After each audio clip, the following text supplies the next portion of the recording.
Bak bu da ha, bak böyle çiçilen evler bak budur. Bak budur, bak bu da ha, bak budur. Şəhərətə çəkdiyim videoya görə edirəm. Əsəbləşmişdim şirkət nümayəndələrinə görə. Həqiqətin səsi və yalanın kölgəsi. İnformasiya müharibəsində cəmiyyətin sınağı. Müasir dövrdə informasiya yalnız məlumat ötürmə vasitəsi deyil, eyni zamanda ictimai rəyə təsir edən, cəmiyyətin düşüncə istiqamətini müəyyənləşdirən güclü bir alətə çevrilmişdi. Xüsusilə sosial şəbəkələrin geniş yayılması fonunda hər bir fərdin çıxışı, paylaşdığı görüntü və ya səsləndirdiyi fikir qısa zaman ərzində geniş auditoriyaya çataraq ictimai müzakirə predmetinə çevrilir.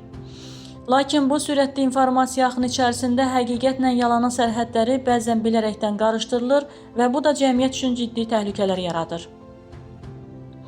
İnsan yaradılış etibarı ilə ən ali varlıq hesab olunur. Ona verilən ağıl və düşünmə qabiliyyəti isə doğru ilə yanlışı ayırt etmək üçün əsas vasitədir. Bu baxımdan müqəddəs Qurani-Kərim yalnız dini kitab deyil, həm də insanın həyatını düzgün istiqamətləndirən mənəvi və etik bələdçi rolunu oynayır. Lakin təəssüf doğuran məqam ondan ibarətdir ki, bu dəyərlərdən uzaqlaşma həm fərdi, həm də ictimai səviyyədə yanlış qərarların və qeyri-obyektiv yanaşmaların artmasına səbəb olur. Cəbrayıl rayonunun Horovlu kəndində baş verən son hadisə bu baxımdan tipik nümunə kimi qiymətləndirilə bilər. Belə ki, kənddə aparılan geniş miqyaslı quruculuq və bərpa işləri yerli sakinlər tərəfindən müsbət qiymətləndirildiyi halda, ayrı-ayrı şəxslərin həqiqəti əks etdirməyən çıxışları ictimaiyyətə təqdim edilmişdi.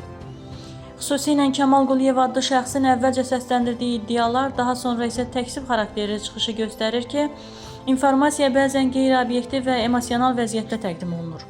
Preslayinazın məlumatına görə həmin şəxsin ilkin çıxışı zamanı qeyri-adekvat vəziyyətdə olması səsləndirdiyi fikirlərin etibarlılığını daha da şübhə altına alır.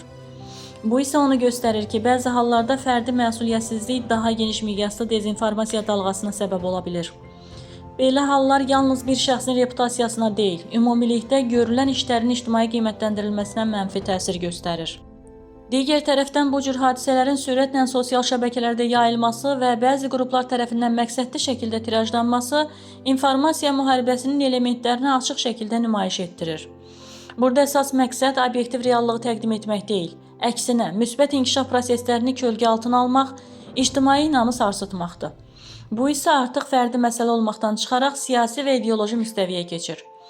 Maraqlı məqam ondan ibarətdir ki, eyni kənddə onlarla sakinin məmnunluq ifadə etdiyi, aparılan işləri yüksək qiymətləndirdiyi faktlar geniş diqqət çəkmədiyi halda, tək bir neqativ və əsassız çıxışın qabardılması selektiv yanaşmanın bariz nümunəsidir.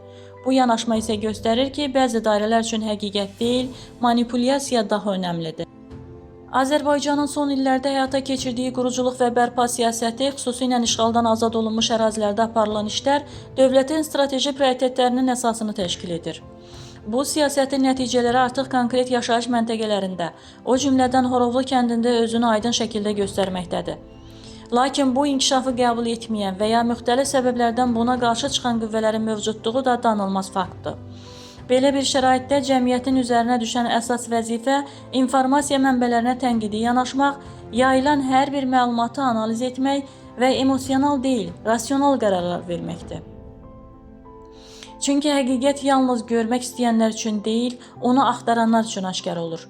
Nəticə etibarı ilə Horovlu kəndində baş verən bu hadisə təkcə lokal bir insident kimi deyil, daha geniş kontekstdə informasiya təhlükəsizliyi, ictimai şüurun formalaşması və sosial məsuliyyət prizmasından qiymətləndirilməlidir. Həqiqətin qorunması isə yalnız dövlətin deyil, hər bir fərdin üzərinə düşən mənəvi borcudur.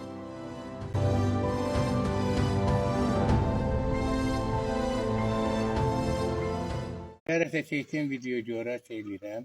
Əsəbləşmişdim şirkət nümayəndələrinə görə Türkiyə eləməyə ki, məni çox incitmişdilər. Onun üçün də, amma indi müraciətə prezident səlahiyyətli nümayəndələrinə eləmişəm.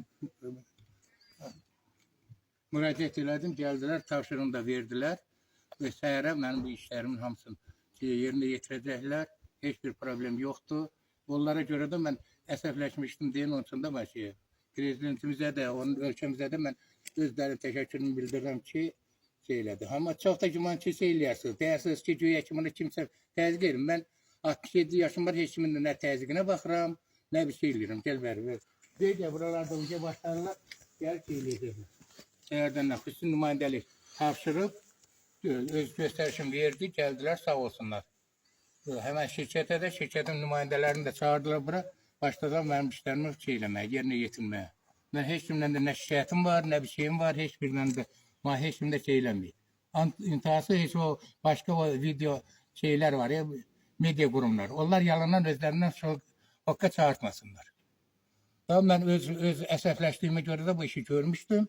İndi gördüyümə də heç peşman oldum ki, mən heç bu işi görməyəydim.